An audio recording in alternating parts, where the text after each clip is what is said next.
Hey everybody, Marcus here. I have recently been thinking about the notion of the simulacrum. For those who are not familiar with the term, it is a concept we encounter in Plato's dialogue entitled The Sophist.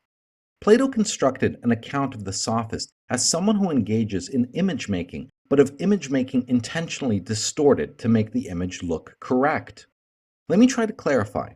Imagine you are standing at the base of a pillar. On top of the pillar is a statue of a man. Now, in order for the statue of the man to look correct in its proportion to you, who are looking up at it from the base of the pillar, the statue's top half must be carved larger than its bottom half. However, if you were to climb up the pillar and look at the statue of the man from there, you would see that indeed this is a very weird and disproportioned statue of a man. Nietzsche also raises the issue of the simulacrum. In his commentary, Nietzsche talks about the tendency for philosophers to sometimes ignore the evidence of their sense experience and operate solely in the realm of language and abstraction, therefore creating a distorted image of reality. Now, I've been thinking of the various simulacrums that are impacting me personally. I was trying to identify things in my life that are most likely contributing to me perceiving a distorted view of reality. There are, of course, the usual suspects, such as the media. Most people believe that the media, for the most part, lies. Due to these lies, the media presents a distorted view of reality. However, the implicit premise there is that if the media told the truth, then the media would be presenting an accurate view of reality. This conclusion does not follow from the premises. Let us break down what an objective news story looks like. Firstly, some event in reality takes place. Secondly, there are witnesses to this event. Thirdly, a news reporter shows up and interviews the witnesses by asking a series of questions. If the event had some lasting impact on the environment, like a building burning down, then the reporter may take a look around and maybe take some pictures. Finally, the news reporter crafts a story that he publishes to the general public. But what is this news story? It is a copy of a copy. The story is two stages of interpretation detached from the event itself. The witness of the event experiences firsthand what had occurred. Their testimony, namely the answers to questions given to the reporter, is the first copy. In turn, the reporter interprets the witness's interpretations and then publishes it to the general public. In fact, when we read a news story, we in fact hold an interpretation of an interpretation of an interpretation. In a way, we are playing broken telephone. At each stage of interpretation, the disposition of the interpreter is injected into the mix. Depending on what the witness considers relevant, he will answer the reporter's questions to that extent only. Depending on what the reporter deems relevant, his questions for the witness will be asked towards that end. Depending on what the reporter deems relevant, the reporter will prune away from what he has gathered in order to compose an article. Again, let us assume everyone in this chain is being 100% honest and has no specific agenda to peddle. Finally, we focus on the parts of the article that we deem relevant and construct our interpretation on that. Again, the point of my illustration here is not to focus in on the honesty or integrity of the people involved, but on the layers of interpretation distancing us from the event itself. Movie reviews, book reviews, news reports, sports commentaries, hell, even sports scores are interpretations. You would think that the result of a soccer match would be pretty easy to consider objective, yet what we end up with is a score based on the interpretation of a referee. If the referee says a goal did not count, then it did not count. So the media is one form of simulacrum. The media is one form of distortion of reality that we all experience every day. Another simulacrum, another distortion of reality, is traffic laws, or more broadly speaking, all social conventions. As a driver, you are meant to wait at a red light and only drive when the light is green. As a pedestrian, you are meant to wait when you see the red hand and walk when you see the green man. This is a dictate on when you are allowed to move and when you are supposed to stand still. These conventions are again distortions of reality. After all, there's nothing physically stopping you from moving, and yet you stand still. Now, this may be a silly example, and there are clearly reasons why these conventions are in place, but that is beside the point. Traffic laws are all but ingrained in us and impose upon us a certain disposition that has a very meaningful impact on our interpretation of how motion takes place. Through convention, you can only drive when the light is green. You can only drive on roads. You can only drive if you have a piece of plastic stating you can drive. You can only drive on public property. Let us suppose you were asked the following question by your friend: how can I get from your house to your place of work? One answer you can give is as follows: well, first you need to get this piece of plastic with your photo on it by passing several tests in operating a metal box with 4 rubber wheels.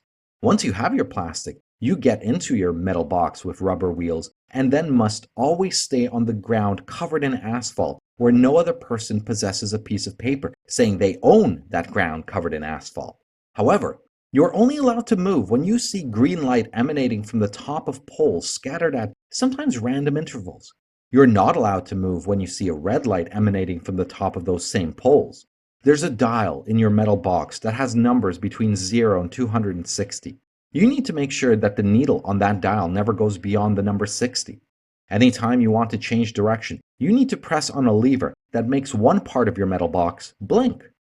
From my house, you will pass 3 sections where you will see ground covered in asphalt with parallel lines. On the third such site, go right. Then go 2 more sets of these parallel lines, and you will arrive at my place of work.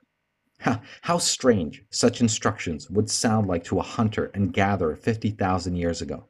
Not only would he not understand half the concepts contained in these instructions, but he would not even understand the concept of a place of work.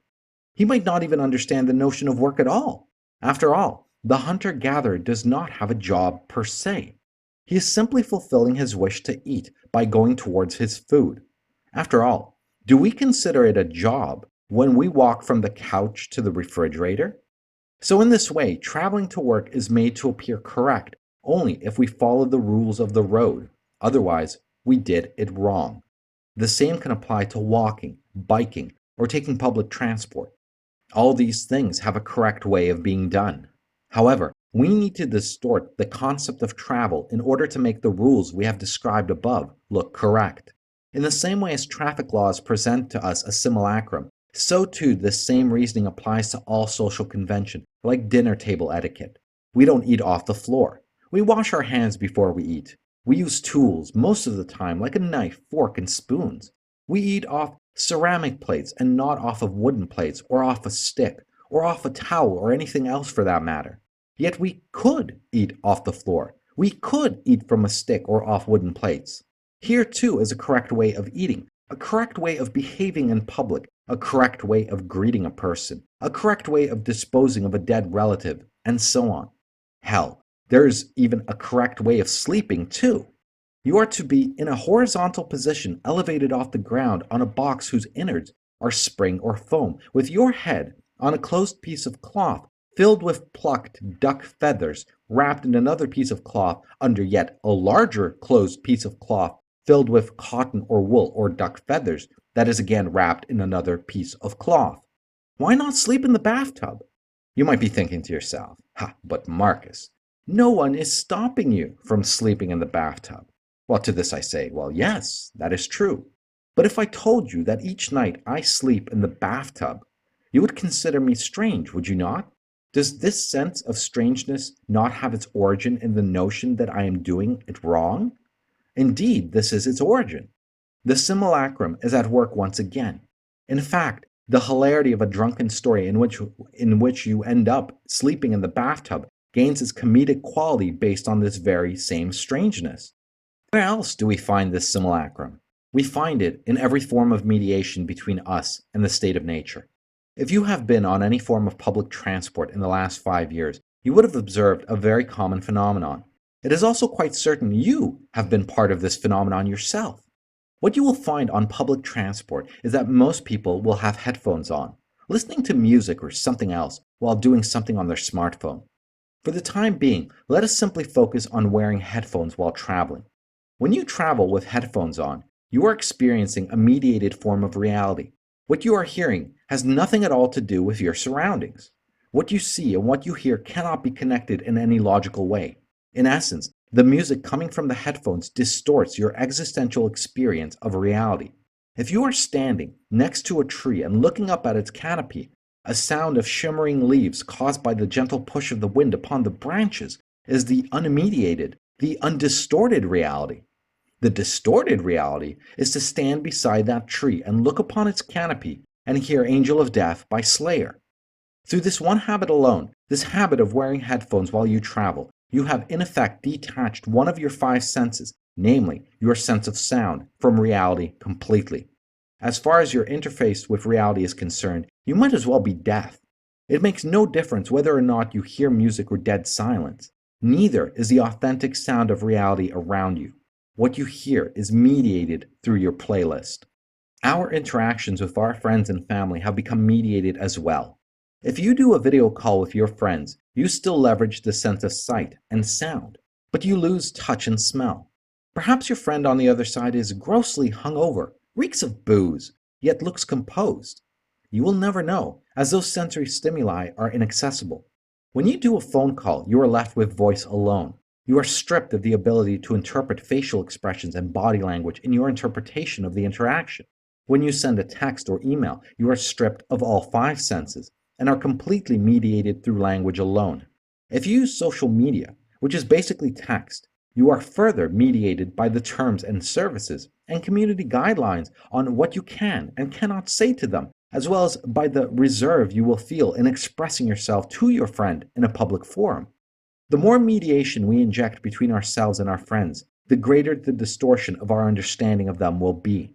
Our friendships will not resemble anything like they would have had we only ever interacted with our friends face to face and used communication tools only to arrange meetups. Social media is particularly perilous in this regard, as it fundamentally alters the context of our interactions. Social interactions, especially between friends, usually operate in a private space. Even if you and your friend are in public, in a bar, for example, there's a very limited scope of possible witnesses to your words and actions. Our communication with one another in private spaces are open and more authentic, as we usually hold our friends in a privileged position of trust. Each friend, in your mind, carries a certain level of permissiveness on what you can and cannot do or say with them. When we make statements to a larger group of people, we usually center our speech in such a way as the lowest common denominator of trust within the audience is accounted for. In this way, we are closed when talking to a group as compared to a single trusted confidant. It is only a fool who would post sensitive personal information in a public setting, and we see fools of this type punished for such behavior all the time. We need only look to those people who have added their employers as friends on Facebook to bitch about work, and then were swiftly fired. But let us say you only have your closest five friends connected to you on Facebook, and you have locked down your account in every other conceivable way, so no one but these five close confidants will see your activity. Even here, we experience mediation. People tend to put their best foot forward on social media. They sanitize their posts of all things that do not correctly portray the image they have of themselves.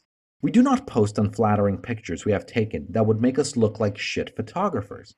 If we take selfies, we take 24 and select the best of the bunch, completely obfuscating the amount of energy and effort we have exerted in pursuing a narcissistic fix. We brag about the 5K run we went on, and not about the 3 Big Macs we ate the other day because, well, they were on special. We post photos of our travels to exotic places, and not photos of our travels on the subway because we cannot afford a car. We pass off witty quips we saw elsewhere as our own to appear funnier than we are. In essence, we create an ideal image of ourselves.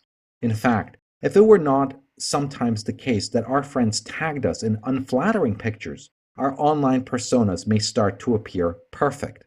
Well, how far from the truth is our sanitized social media persona to the sort of being one would experience in person?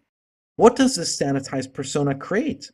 It can lead to secret envies and jealousies among our friends, even resentment, desire for our failure, and wishes for misfortune to befall us. This mediation, this sanitized mediation, is impossible in a friendship exclusively contained to experiencing a friend in person. When our friendships are contained to in-person exchanges, we always see the human frailty and failings. You cannot grow resentment towards your friend who has traveled around the world when you have seen them passed out drunk, lying in a puddle of their own piss. You will see a good balance of all their strengths and weaknesses, and rejoice in their success because so too you have seen their failings and vices. Mediation only throws our friendships into the simulacrum. It makes them look how a perfect person ought to look and not how they actually are. But let us now look upon one of the most sinister forms of simulacrum, distortions of reality we all take for granted to such an extent that hardly a man ever registers it exists. This distortion is time. We all see ourselves as a being operating in a 24-hour clock, a 7-day week, of a 12-month year. Look back into your own autobiography and try and answer this question. Do you have a single memory of a day during which you did not check what the time is? Can you imagine such a day after you have learned how to read a clock? Indeed, time is a mechanism of distorting reality we all use and will continue to use for, well, obvious reasons. Yet let me not be misunderstood. I am not trying to put forward any ontological claim as to the existence of time. I am not concerning myself with the philosophical question of time itself at this moment, but with the monstrous power over our lives the clock has. There's a time to go to bed, a time to wake up, a time to go to work, a time to go to lunch, a time to leave work. The weekend, too, is a block of time in which we are permitted things we are not permitted during the days of Monday to Friday. Drinking before 5 p.m.? Well, clearly you have a problem. How much sleep do you need? Well, clearly it's 8 hours. The bus arrives at 6 p.m., so we need to be at the bus stop at 6 p.m. The show starts at 8 p.m., so we need to be on the couch by 8 p.m. Well, it's 8 p.m. I need to wake up at 8 a.m., so clearly I still have 4 hours before it is time for bed. You slept for 12 hours? What? Are you going to sleep your life away? 65 years old. That's the time you retire. 30 years old and still living with your parents. Isn't it about time you moved out? 30 and not married? Isn't it about time you settled down? Go out on a Monday night? On a school night? The time for partying is on the weekend and not on a school night. We do not eat when we are hungry. We eat when it is time to eat. We train our bodies to expect food at certain times and as such experience hunger at that time. We do not go to sleep when we are tired. We sleep when it is time to sleep. We push back hunger with junk food from the vending machine until it is time to eat. We push back sleepiness with coffee until it is time to sleep. We do not work when we feel like working. We work when it is time to go to work. And if we happen to be at work and do not feel like working, we pretend to work because we are expected to be working. We judge our worth by dollars per hour or thousands of dollars per year.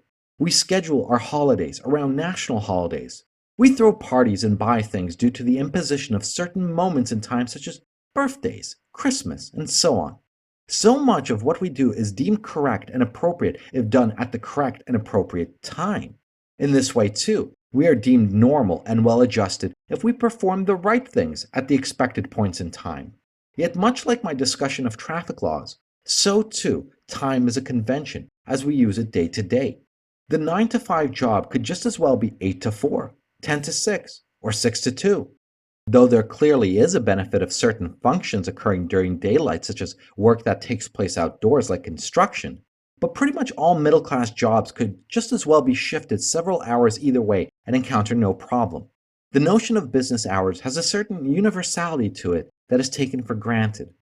I am a night person myself. I dread the imposition of a 9 to 5 setup whenever I find myself in such a position, as it grossly messes with my natural state of being. However, I strongly resent one aspect of the 9 to 5 setup more. It has been observed that we as human beings are freshest and sharpest in the first few hours when we wake up. The imposition of the 9 to 5 schedule imposes on us the demand that we sacrifice our most thoughtful hours to our employers, while we are left with the dregs of the day to ourselves. This too can be seen at the scale of a human life. The worst years, our elderly years, are what constitute our reward of free time that many look forward to from sacrificing their best and most energy-rich years to our employers. There are two very common expressions thrown around.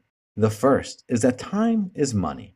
The second is that money is power. If these two propositions are true, then it follows that transitively, time is power. If this is true, then those forces that impose certain behaviors for you to exhibit at certain points in time are the forces that have power over you. Your daily schedules are arranged for you by an employer in the same way as a helicopter parent arranges the schedule of their child. You get Saturday and Sunday to go and play. If you have a wife or girlfriend, she is most likely arranging the hours in your day left over after you have finished work. Monday to Friday have a certain meaning beyond being mere token names to group cycles of the rotation of the earth. Monday to Friday for many carry a sense of dread. The weekend, on the other hand, carries with it a certain sense of elation. The week is constructed artificially. It is a set fixture to which a man must mold himself into. The week is not molded to the man. He works when it is time to work. It is not time to work when he feels like working. He sleeps when it is time to sleep. It is not time to sleep when he feels like sleeping. And so this pattern repeats itself, even for those who run their own business. Though possessing more control over the fixture of the week, still are bound by the externally imposed fixture of business hours. A small business owner will still be heading to the bank between 9 and 5. In the same way that a week is a set fixture, so becomes the month and year. Each month, there are set points in which he gets paid. For some, those living paycheck to paycheck, this creates a pattern of spending during the days immediately after receiving money, followed by a tightening of the belt during the days immediately preceding the next paycheck. The year has set organizing points like national holidays, performance reviews, the issuing of bonuses, periods of potential promotion, possible raises, vesting of stock, the refilling of available vacation days, birth dates, anniversaries, and so on. When Christmas comes, it is time to buy presents, decorate the tree and house, visit family, cook a turkey, and daydream of the sales on Boxing Day. In turn, a whole lifetime can be mapped out as a continual set of anticipations, checkpoints in time set for you by external forces. Today, you anticipate the workday tomorrow and dream towards the soon-to-be weekend. Soon after that, a holiday is approaching, and you'll have an extra day off work so you can plan a camping trip. Soon after that, a birthday approaches, and your mind focuses on a party to plan or attend and a present to buy. With every checkpoint in the year completed, soon enough a new one is put in front of you, not of your own making, but one orchestrated for you, and you feel you must resolve yourself against. This carries itself out throughout the year. When the year ends, the game resets, and you start at the beginning to do it again. You play this game until the retirement checkpoint clocked at the arbitrary age of 65, which was set for you as well. Yet what happens when an activity, even though it may be pleasurable to a man, is imposed on him in a moment he would choose otherwise? He will feel disdain towards the imposition. If this happens enough times, he will grow resentment towards the activity itself, dreading it and wishing to abandon ever performing it again.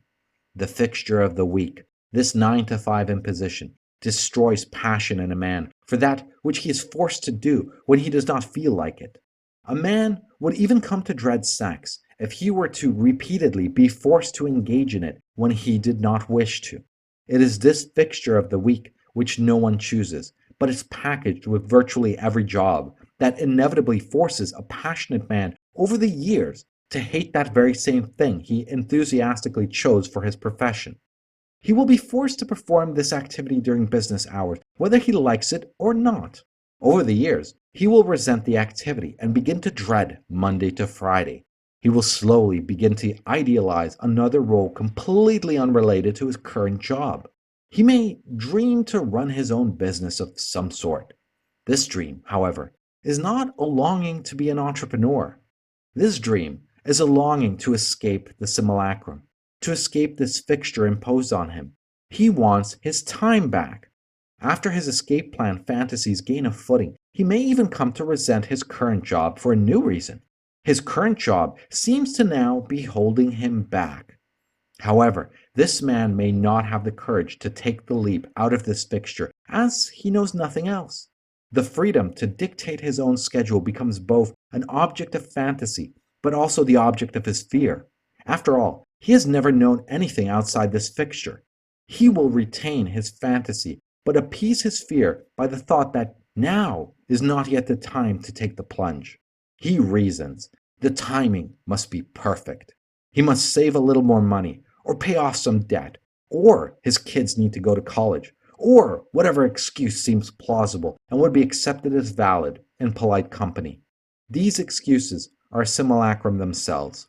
None of the reasons listed actually need to take place at all, yet each of them, in a way, comes across as prudent. This man, unless forced out of his job, will almost certainly never leave voluntarily. He will push through to retirement.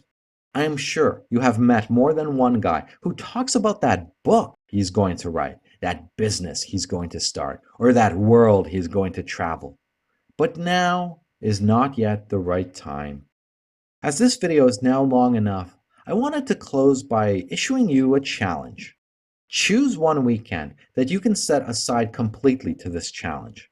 When you finish work on Friday, set your alarm clock on your phone to Monday morning and then put your phone on flight mode. Leave your phone by your bed. If you wear a watch, put it in a drawer. Take down any clock you have in your house or cover them up. Turn off your computer and unplug it. Turn off your TV and unplug it. Now, between Friday and Monday morning, operate outside the simulacrums I have described in this video. Try to get to Monday morning without ever seeing what time it is. Do not watch any television or use the internet, or for that matter, even read any books, magazines, or newspapers. Do not listen to music, and especially do not wear any headphones. Try and live out those 2 days by simply being with your own thoughts and giving all your senses the opportunity to engage with reality unmediated. Go to the park, go to a restaurant and have a meal. Maybe meet up with a friend. Do some housework. Eat when you are hungry. Sleep when you are tired. Do not factor in time into any of your decision making. If you plan on driving, keep the radio off. You may think to yourself that this is a stupid exercise and that all you can expect to come from this is, well, boredom. But think about what such a statement means. Such a statement means that your own company is not good enough for you, that you must distract yourself from yourself to get by. What I think you will come to experience is a strange dilation of time. It will seem like more time has passed than it actually has. The days will feel very long. Your thoughts will be pure and absent foreign influence. You will feel a certain freedom that you cannot quite put your finger on. However, you will also bear witness to your own habits. You will notice how often thoughts cross your mind of checking your email or your social media accounts. You will also begin to notice a lot of things around you that you never did before. New sounds, new smells. Try it out and let me know how it works for you, if you made it through the weekend at all. There's some talk in MGTOW recently about the idea of going off the grid. What I found interesting about all these conversations is that there seems to be almost an implicit assumption that outside of some of the self-reliance tasks one will need to perform, everything else will pretty much stay the same. What I mean by this is that going off the grid does not entail you will stop consuming mainstream media or stop using the internet. If this is the case, then in reality you are only really going off the grid physically, but not psychically. On the psychic level, you are just as plugged into all the media outlets and cultural artifacts as you have always been. The exercise I propose in this video is a way of going off the grid psychically, but not physically. But for now, thanks for listening. Go team.